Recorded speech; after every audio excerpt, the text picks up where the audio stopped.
Fresh air, longer days, a chance to reset. This season, let therapy be part of your spring cleaning. Clearing mental clutter, shaking off stuckness, and building something better. Grow Therapy helps you get there. Whether it's your first time in therapy or your 15th, Grow makes it easier to find a therapist who fits you, not the other way around. They connect you with thousands of independent licensed therapists across the U.S., offering both virtual and in-person sessions, nights and weekends. You can search by what matters, like insurance, specialty, identity, or availability, and get started in as little as 2 days. And if something comes up, you can cancel up to 24 hours in advance at no cost. There are no subscriptions, no long-term commitments. You just pay per session. Grow helps you find therapy on your time. Whatever challenges you're facing, Grow Therapy is here to help. Grow accepts over 100 insurance plans, including Medicaid in some states. Sessions average about $21 with insurance, and some pay as little as $0 depending on their plan. Visit growtherapy.com/booknow to get started. That's growtherapy.com/booknow. growtherapy.com/booknow. Availability and coverage vary by state and insurance plan.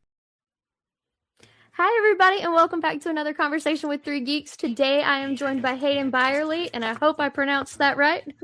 You did. You actually awesome. You crushed it. Perfect.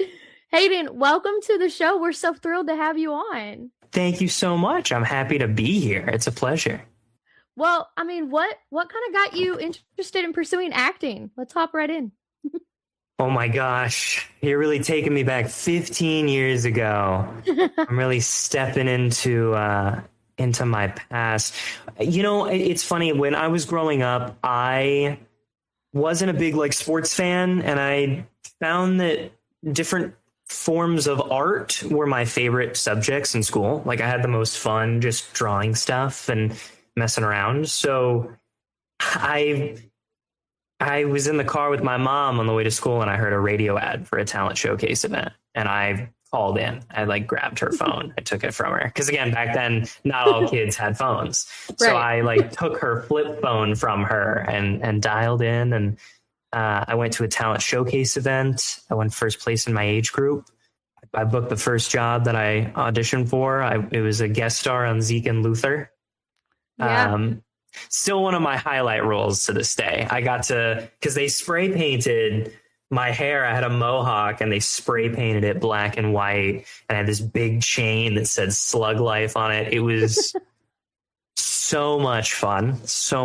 And from that moment, from all of those pieces kind of coming together, it was just a wild journey of one step to the next. Yeah. And the moment I was on set for the first time, I realized that's where I was going to be the rest of my life. I love that. Yeah. Sometimes it is. It's when you step on set, you're like, oh, this is what I'm supposed to do. This is where I'm supposed to be. It is the most addicting and infectious feeling. The passion, the creative collaboration, I've been fortunate to work with so many remarkable people. Yeah. And just, I'm always so blessed, and always have to look back on that and really appreciate all that I've learned and gotten from that, which I'm kind of moving a little fast, but I do that. I have a tendency. So that's okay. We're good. We can jump all over. It's perfectly fine. Yeah, we'll bounce around. Yeah, I'm used to that. I squirrel brain all the time. So I think that's my whole family. It's mine too. Genetic. Yeah. It's more fun that way, because then you're like, wait a minute. Oh yeah, okay, this is what we were originally talking about. And to be honest, yeah, right. There's always a conversation happening. Yeah, that's the best part. I'll tell you this story, but I have to include these 3 side stories to get you how I got there. Yeah, and everyone else has to chime in with their 4 stories that help them relate. Exactly. And that's, that's a healthy form of memory association. Fun fact. Definitely. Yeah. So I'm like, it's a cool thing. Yeah, sure. I can see a bumblebee, and that reminds me of a time I went to a book fair. But whatever. It makes sense in my mind. It's pretty cool. If you think about it, it's pretty cool the way that we can connect the dots in our brain. We're pretty magical. Memory association's a really interesting thing. Yeah, I had a set tutor. His name was Craig. He was my teacher on the Fosters, and he was the first one. He's someone who taught me a lot of cool things. he loved puzzles and riddles and all sorts of different like brain teasers. That's cool. He was probably the first person to bring up and introduce. There's like it's not a mnemonic, but there's an example where you use number association. So it's like 1 pole, 2 shoes, 3 tricycle. I'm ashamed I don't remember the whole thing, but it keeps going. Cats have 9 lives, 9 cats. Figure 8. So figure skates. It's a fun little thing that sounds fun. Yeah, random things I do on set. I was the only kid, so if that isn't apparently obvious now at 25 years old, I was homeschooled and hung out with a 68-year-old homie doing riddles. Like that was a lot of the time I spent on set when I wasn't working. That's so much fun. Hey, hey, it was pretty dope. Looking back on it, I loved a lot of it. A lot of people ask me all the time, like, "Oh, are there pieces that you miss from your childhood?" Like, I didn't go to high school. I had certain things like on screen, on camera, that I never had off camera. I never had a prom in my personal life, or like what's the other one? Whatever the other big dance is. There's another big one. Homecoming? Homecoming? Yeah. Yeah. I never did any of that stuff. I wasn't involved in that. But again, like I had so many other cool little moments of my own that made my world special and unique.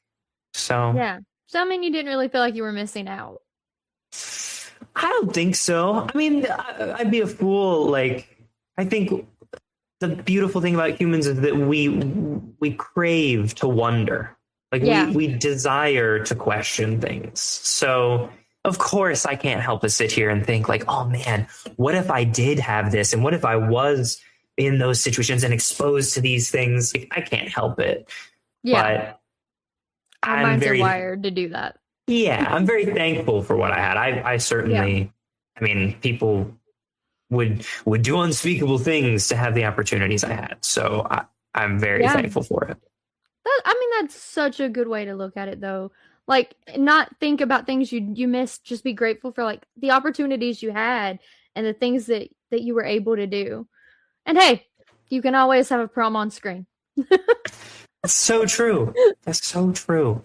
Yeah, that's a very, very important thing to know. I had to learn that early on. Yeah. Yeah, because you started acting so young. I mean, like, what kind of helped you navigate that too, like as a child actor? My mom, my family, my support system. My mom was she's a superhero, so she was my chauffeur, she was my caterer, she was my wardrobe. Like we made that joke for the longest of times, and without her, I mean, again, I get to tell the story, and I did make that phone call on that day, but I wasn't the one writing off on flying to Orlando for a week and a half. Like, I wasn't paying for anything during that time. Like, that was the people around me who were sacrificing a lot to do that for me. So, I mean, that's something that I always look back at and smile and really appreciate. And nowadays, it's interesting. I'm 25, so I'm an adult, which I don't always feel like one, but they keep telling me I am. So, right, you're like, well, if you say so, I'll take it. I don't know if I want it, but I'll take it. So it's been a different experience now. Like, the motivation is a little different for me. And I've been broadening my spectrum and horizon. I've been really stepping out. I've been getting to write and direct and produce. And I keep telling everyone that I'm in my Thanos phase. I'm collecting all the Infinity Stones. I'm doing everything. Yeah. Like, I'm suiting up. So I love that. Yeah, love the geeky reference. Thank you. I'm 100% a fellow geek, so I have to represent. Like, I have to show up. It's perfect. It's like, so many people, they stick to one thing, and I love that you're like, I want to wear all the hats, so let's do it all. And that is, I mean, I feel like that's how you grow in the industry, and you get out there more, and you get to experience different sides of it that, you know, like as a kid, like obviously they're not letting you write, they're not letting you direct, or you can't produce things as a child. So as you get older, you can, and you can learn that side of it, and it just opens up your mind to like a whole new part of the world. The less you know, the more you don't know. Yeah. It's a pretty wild adventure, and I've enjoyed every moment of it. I mean, there's so many things that I have become. I always appreciated, and I was always really grateful for the people around me. But again, I didn't fully understand what their job was and what they were doing. Now, you know, just recently, especially, I've shot quite a few things and had a few days of filming where it was me and a couple friends, and we're all like moving C-stands and changing lights and switching lenses. And I'm also turning around and editing and figuring out how post-production works, which is so painful. Can be. Like, people who are good at it, oh my goodness, so much respect to them. Like, all these things are not easy, and they're parts of the industry we don't talk about all the time, you know? Like, actors get so much appreciation, but they do. Not to belittle or demean anyone, that we definitely need to start rising up some of the other positions as well. Yeah. I love that. I love that you said that, because yes, there's so many crazy important parts that just don't get that recognition. So I absolutely love that you said that, and that you're learning that, and like you can look back and appreciate those things even more now. Absolutely. That is incredible. So you were in the movie 11-11-11. Was that your first film? It was. How crazy was it to do a horror film as like your first full film? It was a low budget film. Yeah. It was a very like super chaotic, fun shoot. I was 11 at the time, shooting 11-11-11, where the devil possesses me, like I'm like a gateway or whatever. Yeah. I think 11-11-11 was one of the most interesting moments for sure, because it really helped me understand the line between movies, TV, and reality. Yeah. It took my brother a long time when I was young to disassociate myself from Jude, my character on TV. Like, it was a real struggle for him to like comprehend seeing me in the same room in two places. Yeah, so that was an important role for me and really helped me, again, disassociate from the characters that I was playing. Because I stabbed my mom with like a nail file. I drop a hair dryer in the bathtub while she's in it. I like slit this girl's throat. And like, there's a lot of like crazy violent acts that go on. Right. Really, I love her. I'm not a fighter. I've always been a real sweet guy. So I'm not interested in like hurting people. Really, and it's funny because on a flip side, like I do love horror and I do love creepy stuff, and I love making people's skin crawl, like in like consenting environment where it is appropriate, where it's wanted. It is the most satisfying thing in the world to make people uncomfortable. Like, oh yeah, I mean it's fun. It is fun. Yeah. It's with great power comes great responsibility. Like, yeah, I love watching people's spine curl and twist when you make something cool and creepy and wild. So yeah, 11-11-11 was definitely a wild project, and it was I learned a lot, for sure. That's crazy. I could not imagine the first film I step onto as a child being a horror movie. Like, but I mean, let's be fair. Sometimes children can be creepy. So, And honestly, I was a kid who I really did enjoy. Like, I was young when I saw like Alfred Hitchcock's The Birds. I love that movie. And I was like, I really enjoyed that film when I was a kid, and I was probably like 12 or something. And I really liked that movie. So I always like had this affinity for like darker tones, gothic themes. I'm a big fan of. So that medieval fantasy, like there's certain time periods and essences that you like. They're so fun to explore. Yeah, that just have this magic to them, and that's something that I've been drawn to. And I feel like horror has a lot of that as well. Like it's so much. I also say like thrillers because they play with your mind, and so many interesting things to think about. And people are weird. We're weird. Humans are weird. We are. No, I agree. I love being able to kind of explore that thriller and that psychological horror, but like also I'm in the same way. Like I'm not gonna go hurt anybody, but like it's fun to watch the crazy stories where people do. Huh. Like because you can separate. You're like, this is fake. Yes. So this is okay. Yes. Yeah. Real life, not so much. It's some of my favorite movies are like the paranormal series and whatnot. Like The Conjuring is like, I do believe in spirits and whatnot, but I think again it helps to kind of disassociate when you have certain things where you're like, okay, right, again, that's not reality. There's so it can be fun. Yeah. It's so much fun. So yeah, I mean, the Fosters.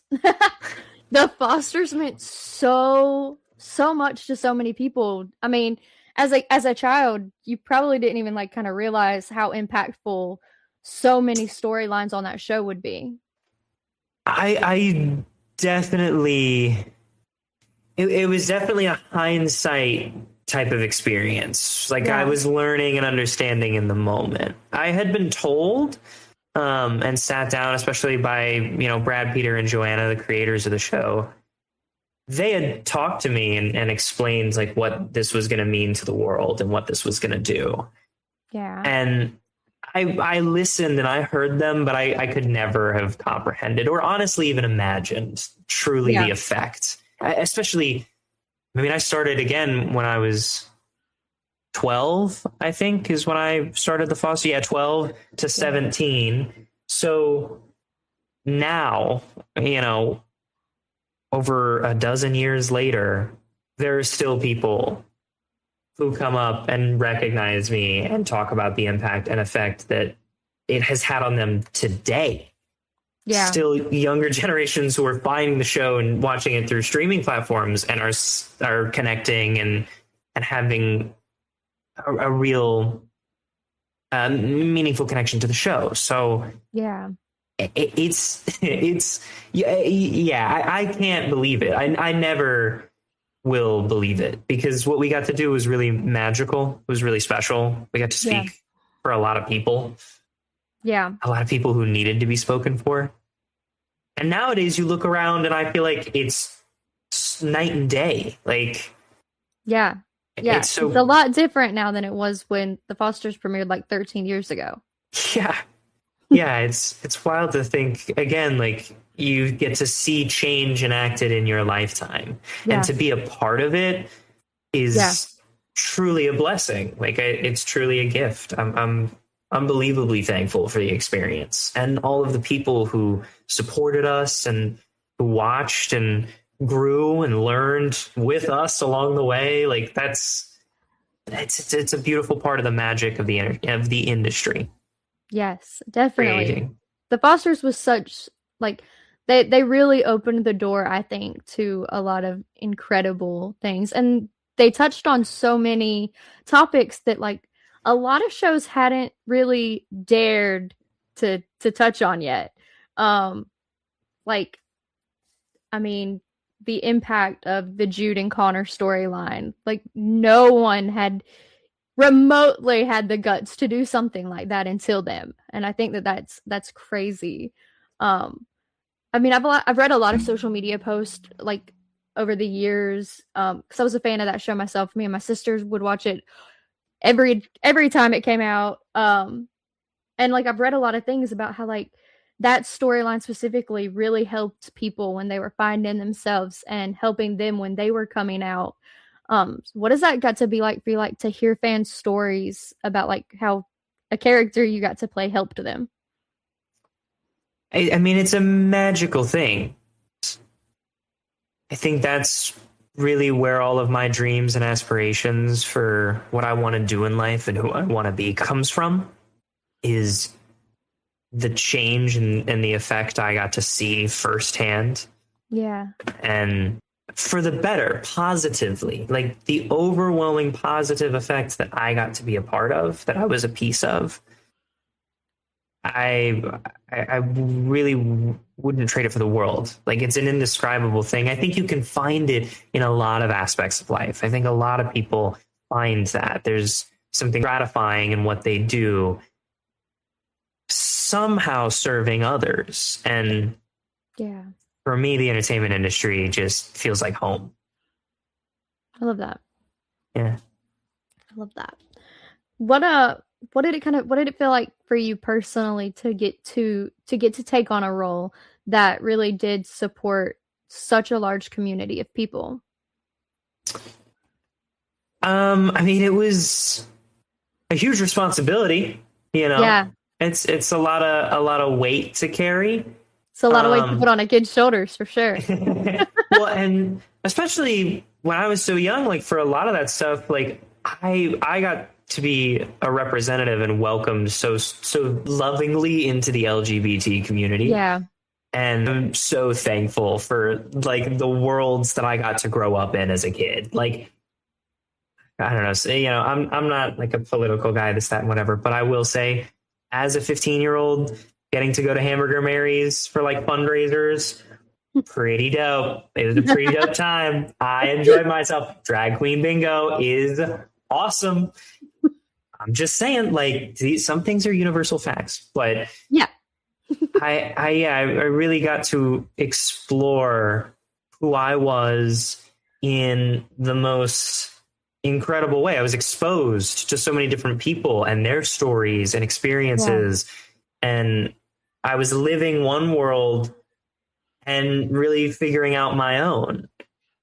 And I think I'll always remember and really appreciate how, again, loving and kind everyone was. Yeah. You know, for a long time, there was a lot of question, again, with sexuality, because that was a massive topic, especially for Jude.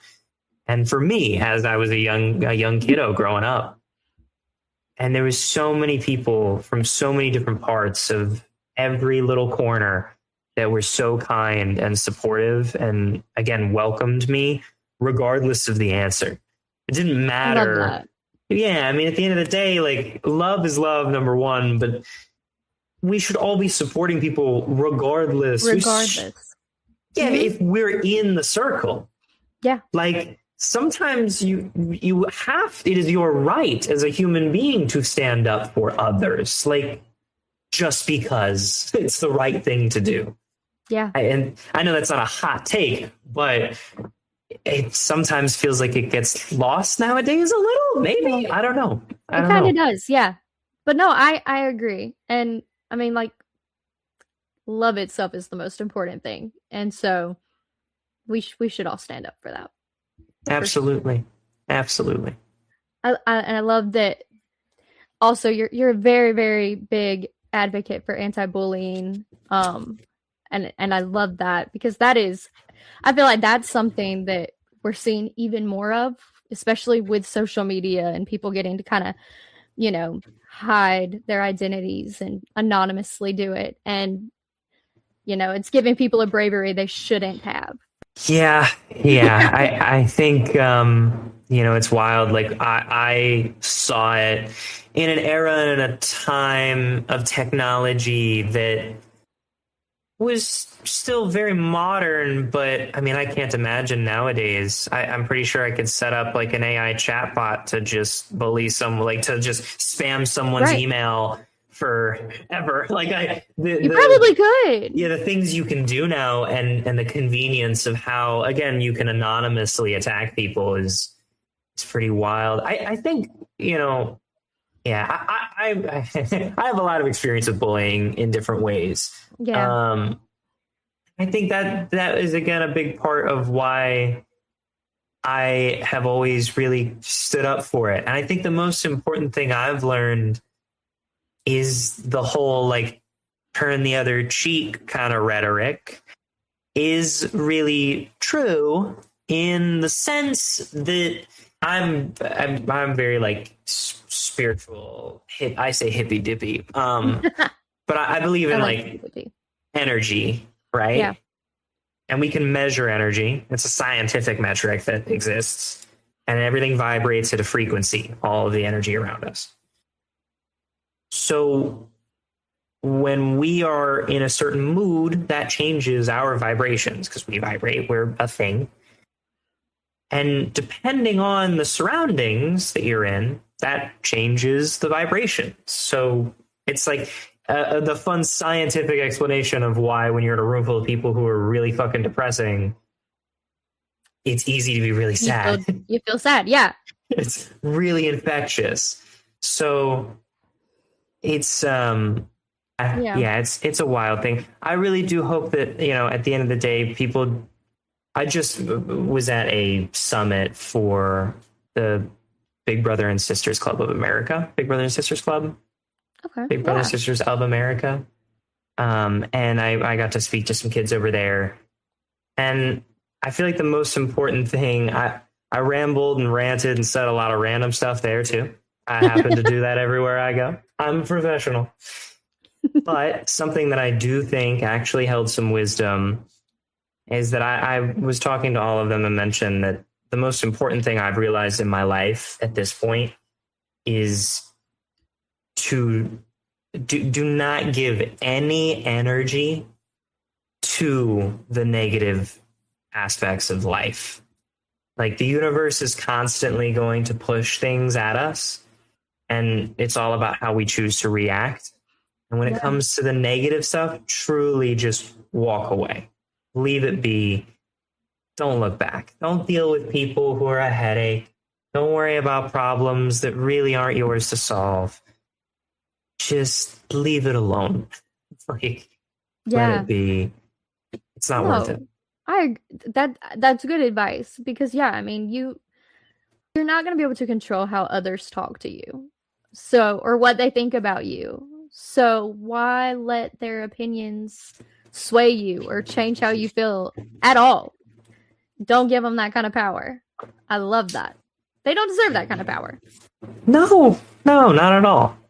Not at all. Especially again when we talk about anonymous people who are just shouting obscenities on the internet. Like, people who are just being mean to be mean. It's like, oh man, right? Oh, man, like it's not worth the time of day. Yeah, and if anything, what helps me a lot of time is just finding empathy and sympathy, because someone in that position is obviously a very sad or hurt person themselves. Yeah. So it's a real pity that they're choosing to project and be violent and malicious or whatever in their way to have an outburst like that.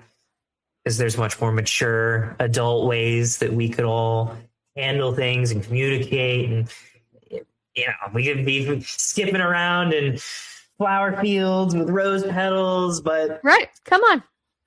Instead, you want to be flower fields. A big baby and just say mean things. So But I think that helps us to just remember like what a shame it is for that person. Yeah. No, that's a beautiful way to put it. What a shame for them. Like, it says nothing about you. It's a shame for them. Yeah. And I think that's an incredible way to look at it. Now, getting into some really geeky stuff. Video games. Oh. You have got to be voices for a couple really fun games like Lego Marvel's Avenger, Lego Jurassic World, and my personal favorite, Call of Duty Black Ops 2. What is it like getting to voice video game characters? Oh man, getting to do voiceovers, especially for video games, is so much fun. So much fun. Call of Duty, I got to do motion capture. So Oh, how cool is that? set up the dots. They did all the scans. I got to like sit behind the computer while they were messing with some stuff, and I was kind of maybe being a little obnoxious, but it was a really cool process. Yeah, I mean, I got to do a dub for one of the Final Fantasy games. Yes. So I did the Japanese to English dub, which was awesome because the character is a little boy, but in the original audio, the original voice actor was like an older woman. But then they had me at like 14 doing the English version. So it was like the super fun, like listening to her and then going again. I don't speak Japanese. Unfortunately, I'm monolingual, sadly, maybe not for long, but yeah, like listening to that and then trying to voice over the lines was quite an experience. Very fun. Yeah. Wow. I've got to do some very cool voiceover stuff. I got to do a radio ad campaign for, it was an anti-smoking ad. And I was with another kid. We were like 14, 15, maybe. It's got to exist somewhere. I wonder if I have a clip of it. We're both doing like old lady, you know, the chocolate guy, the chocolate old lady. Yes. In SpongeBob, that clip that Yes. We were basically both doing that, like, what do you mean? What do you know? Like we were doing that the whole session, the two of us in a booth for hours on like an anti-smoking. And it was supposed to be, the joke was like two kids in high school sitting at a lunch table who had like smoked so much they messed up their voices. I don't know if that's really actually a joke, but it was funny. It was funny. I mean, at that age, getting to film it, right? Like in the booth, getting to be a part of it. It was a very funny experience. Yeah, there's some cool stuff I've got to do for sure. I love that I knew exactly what you were talking about when you said the chocolate lady, though. It took me a minute to think. Like I'm like, oh my god, how do I? I know exactly what to do. I know exactly the one person. That's the voice. That's the voice. Everyone will know that. Everyone collectively can hear that, and that's again like talk about more magic. We have just put a spell on everyone. They have now heard that sound in their head. Congratulations! Instantly. Now you're gonna go watch SpongeBob. I have to see what I'm doing after this, actually. Now that you mention that. It's a good idea. The Lego games are so much fun. And what two incredible worlds to get to join with Jurassic Park and Avengers. Like how much fun was that? It was a fantastic. Liam O'Brien actually directed one of them. I think it was it Spider-Man? Is that what? No, Jurassic. And is it, what's the other one? Jurassic Park? Lego Jurassic. And then Lego Marvel's Avengers. Lego Marvel's Avengers. That would have been 14 years ago, I think, at this point. Oh my. Yeah, I think so. Yeah, I think Liam O'Brien actually directed the Lego Marvel Avengers. Maybe the Jurassic, maybe both. Maybe. It's just, gosh, it's been so long. It's been so long. Yeah, some really cool stuff, some really wild times. Yeah. I remember for the Jurassic one, I vividly remember getting to see side-by-side comparisons. So the original scene from the film and then the footage of the game. Like the Lego version? Yeah. That would have been cool to see. Yeah, so it was also helping me to match the tone of both of them to, like kind of combine the two worlds, which was really like a really magical process that I was really young, so I don't know if I really got to do a lot. I don't know if I really made a lot happen, but I would love to go back and do more ADR like that, where it's like a recreation of something that already exists. Yeah, that would be fun. I think Yeah. I think those kind of things would be just such a blast because like it's there, especially if you're a fan of it, and then to get to go and kind of like do one that kind of makes it your own. I think that's really cool. Yeah. So recent film, you did Second Chances, which was written and produced by Ryan Ochoa, I think is how you say his last name. I'm not 100% sure. Came out in 2023. 2 for 2. I'm killing it today. And I'm so bad with names, so our viewers are going to be like, look at her getting it right. I'm happy. Crushing it. Thank you. What was that like? That movie has such an incredible cast of people. Like, what was it like to be on that set? That again, it's probably a little insufferable at times, but I really am so blessed and again so fortunate in my career because I've had so many remarkable experiences on different sets. Yeah, I have only the best stories to tell. I really don't have many horror stories. If someone put a gun to my head and had me list out 5, I'd struggle. So I mean, that's such a good thing, though. That is such a good thing. It's remarkable, and it's especially in this industry, like so to not have horror stories is amazing. Especially as a child actor. Yes, exactly. Yeah, exactly. Yeah, it is the coolest thing ever. So I always want to give equal props and truly make it known that when I say amazing things, I do mean the amazing things.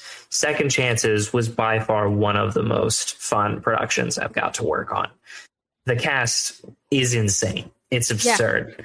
A lot of people that I got to have a lot of fun hanging out with, even off camera, but some really cool scenes on camera. And I'm really excited. It should be premiering. It should be out, I think, sometime this year is what I've heard through the grapevine. So yeah, it was looking at things for it. It looked like, it would be more available to the public, hopefully this year. So we'll see. Yeah, we'll see. Let's hope so.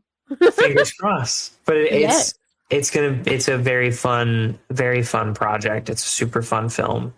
I'm super excited for people to get to see it. Ryan Ochoa was the one, who got to write and direct. I absolutely love him and his family. The Ochoas are beautiful people, gorgeous, remarkable spirits to have in your life. And I was super thankful when they had reached out and thought of me.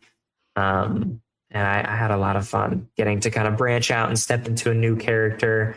I play Kurt in the film, which I don't want to give away anything, but it is definitely a different character than what we've seen previously. So I got to have a lot of fun. Love that. Yeah. Yeah, no, that'll be a fun one. And there's another project with him and you as well that is in some upcoming. Probably can't say much about that one. Anessa, I think is the name. Wow. Look, I do my homework. That's a deep cut. I'm very impressed with Anessa. Anessa is still in the works. People should definitely check it out. Again, Second Chances and Anessa both have the social media pages, and everyone should go follow and keep an eye out. Anessa's a cool one. I'm not going to say much for sure. I don't want to get you in any trouble. I really don't know how much I can say. But Anessa is super dope. Shaggy and Wada behind the film are awesome dudes. Really, really, really cool guys. Very creative. And I'm super excited. They've been working on this project for a good amount of time, putting a lot into it. So when it comes, it's because it's going to be built up pretty solid. So that's I'm incredible. Super excited. Yeah, it should be very fun. I'm going to kind of wrap it up with 3 just really fun, geeky questions. Oh. Because, we're 3 Geeks Podcast. So what are any shows, movies, or video games you're currently geeking out about right now? Ooh. Wow. Okay, I actually have one. I have one. Slay the Spire 2 came out recently. Okay. It is a have you ever played? Do you know? I haven't. Okay, it's a deck builder. It's a card game, roguelite deck builder. So you play as different characters, all sorts of different cards. You collect and fight stuff and get to the end. It's an amazing game. The second one just released recently for early access, and I've been spending. I haven't had a ton of free time, but any moment I can squeeze out and just have a little fun, I've been running to Slay the Spire recently. Nice. Yeah, that's Always up there for me. Oh, absolutely. And then I still have to like catch up on some different movies and shows, but I'm still slowly. I'm finally halfway through The Blacklist after like 6 years. So that's something. Sometimes it takes a while. That's something, I think. It's something. What would your favorite like comfort movie be? Wow, that's a good one. Comfort one. I think one of my favorite comfort movies, I don't watch it a lot, but Polar Express like is a Christmas movie for me growing up that I watch every year on Christmas. And there is like a warmth that it brings to me.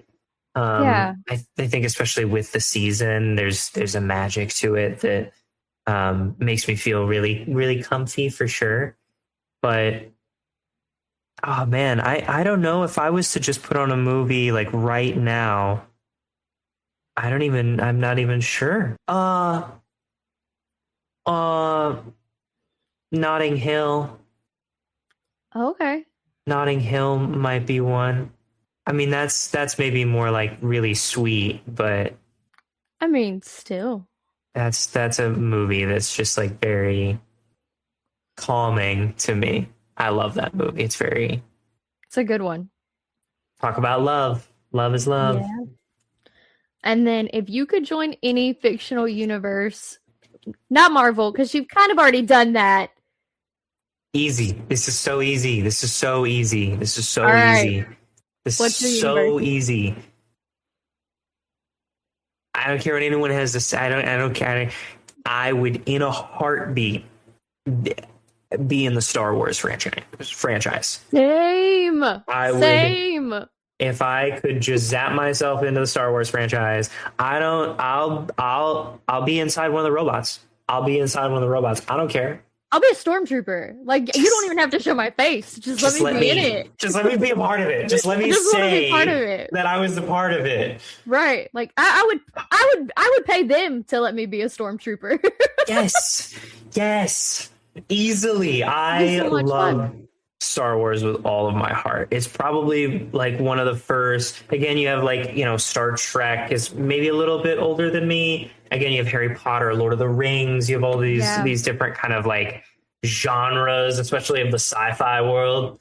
And Star Wars has always had my heart. I'm a big fantasy fan, and I definitely love all of the originals of like, again, Star Trek, like the sci-fis and whatnot. But man, oh man, Star Wars for me, like growing up, was just a really awesome experience. And I am 25 and still watch those movies and shows all the time. And I don't care if Disney keeps pumping out decent shows or whatever they're doing. I'll watch them. I'm a part of the problem. I know that. I'm so sorry. I won't stop. I'm not going to stop. I'm not stopping. No, like I have Star Wars tattoos. Even like I didn't even fully see. Oh, that's I'm so obsessed. sick. Oh, that's so obsessed. So yeah, it's like a whole like lightsaber and everything. Oh, that's so dope. Thank you. Yeah, that's so dope. Hands down, that's the universe I'd jump into. Yeah. Just dive right in. I will no say, questions asked. I will say, if there was a question, no questions asked. But if you started playing games with me of like statistics on stuff, if you were like, oh, you could be in the Star Wars universe, but you can't use the Force, or like, Harry Potter, Magic, normal Star Wars. If you start playing games like that, maybe I would jump ship. Maybe there's some world. Yeah. But I mean, but for the most part. yeah, like just the wonder. Talk about, again, I think it's so cool, the experience, even just, again, in our world, the experience of exploring other cultures, stepping out of your neighborhood, of your country, and exploring other parts of the world, other people. And, to be in a universe with galaxies of that'd be sick. Yes. It would be incredible. So many cool things. And just an incredible group of people you'd get to join that are in it too. Like, I mean, it would just be the best. It would be the best. Absolutely. Absolutely. It'd be a fun time. I'd happily put that on my resume. In a heartbeat. Well, Hayden, what is the best way for fans to support you and find your work right now? Please take a look at Byerly11 on Instagram. That's where I'm doing a lot of stuff. Any other links will be connected and arranged and put through there. But you can always find me and explore, venture out. I'm all over the social media spaces and the internets. If you wanna go looking. If people need help with all sorts of stuff, I'm out there. Well, do you have a message for your fans who have followed your journey? Be you, be amazing. Much love, and don't let anyone give you shit. Don't take shit from anyone. I should make sure I'm allowed to. Sorry. Yeah, you can. My potty mouth. I slipped one earlier too. I slipped an F-bomb and I was like really ashamed. Don't be. Okay. You should see our live shows. It's you're fine, I promise. Okay, good. Well, yeah, I think to everyone out there in the world, spread love and kindness and feel that for yourself too. Remember to take care of yourself. I'm kind of looking in the mirror when I say that, but it's self-love is just as important as putting that out into the world and sharing it with others. So I love it. Well, everybody, thank you to Hayden Byerly. You've been absolutely incredible. We've loved having you here on 3 Geeks. And viewers, don't forget to like, share, subscribe, and go check out Hayden's on Instagram. Follow it, Byerly11, I believe is what he said. Yes. Don't forget to go follow him and give him some likes, show him some love. Thank you again, Hayden. It's been absolutely incredible. Till next time, guys. Bye.